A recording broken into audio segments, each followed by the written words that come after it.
We're at Handelsblatt Global Edition in Berlin. The chief executive of Klöckner Co is joining us here in the newsroom. Mr. Gisbert Rühl, welcome to Handelsblatt Global Edition. You are leading a firm with annual sales of 6.5 billion euros, one of the largest steel trading firms in the world, trading and processing steel. You're going through a difficult phase now. Steel prices are dropping. Chinese steel is flooding the markets in Europe and the United States. So how do you see the future for your company? Yeah, for the future we have to change our business model. As you just said, steel, especially from China, has flooded global steel markets, and it will take some time until this is solved, so we cannot wait.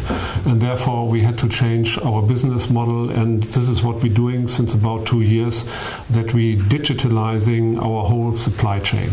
Mm-hmm. What does it mean concretely for your business? It means that a lot of processes which are still in a very traditional industry manual, that these processes will be digitalized. So our customers can order either through web shops or through their ERP systems, and the information flows directly into our systems. We giving the information to our producers so that we have a seamless information flow throughout the supply chain.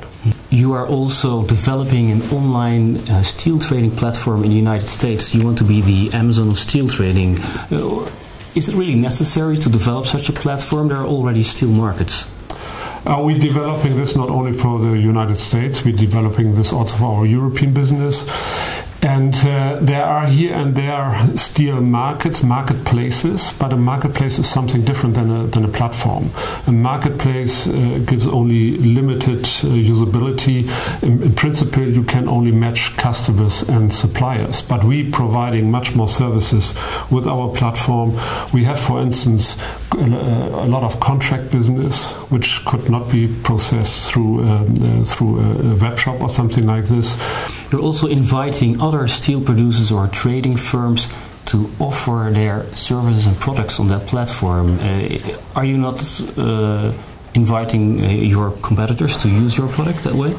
Yeah, this is also what employees are asking, of course. This is, by the way, something you want to do going forward. We are not doing it right now. But if you want to implement successfully an industry platform, you need to open it for all participants in the industry. You cannot limit it only to Klöckner as a supplier. So we will have then producers and other suppliers on this platform. We will have Klöckner and also competitors on the platform. So you announced in August a job reduction plan, cutting 600 jobs this year and next year. You gave also a profit warning on October the 6th. Is your business still going well forward, even with these new initiatives? Yeah, currently our business is going obviously not that well, and the reason is, as you said in the beginning, the overcapacities we have globally. We have globally about 600 million tons overcapacity in steel, 300 million tons in China alone. And as long as this is the case, steel markets will remain under pressure, and also, of course, the steel distribution business. And that's exactly the reason why we have to change our business model going forward. Mm-hmm. You also announced a takeover in the United States earlier this month, a steel processing firm, American Fabricators. Why did you buy that firm? Yeah, this is a process step further. So far in the flat roll business, we are only service center, so we're cutting or slitting steel, and this would be the next processing step. Here the margin is higher, the customers are more locked in, and therefore it is a much more stable business, which is also not related that much to steel price changes. Mm-hmm. Can we expect more takeovers, and in which areas? Yes, but most probably in this area, most probably also more in the US than in Europe, because we think that the steel market in the US will be finally developed better than in Europe. We would also like to ask more personal questions. What is your favorite English word? Currently, disruption. Why? Yeah, why? Because we just doing this. No? We want to disrupt, at least to a certain extent, our business model, especially where it doesn't work anymore. Mm-hmm. What childhood moment had the most impact on your life? I would say probably the death of my father when I was 10. Mm-hmm. Okay, yeah, that's a young age to experience that. Yeah. How did it change your view on on life? I was after this I was very bad in school, so I had to struggle a lot to come back. I see.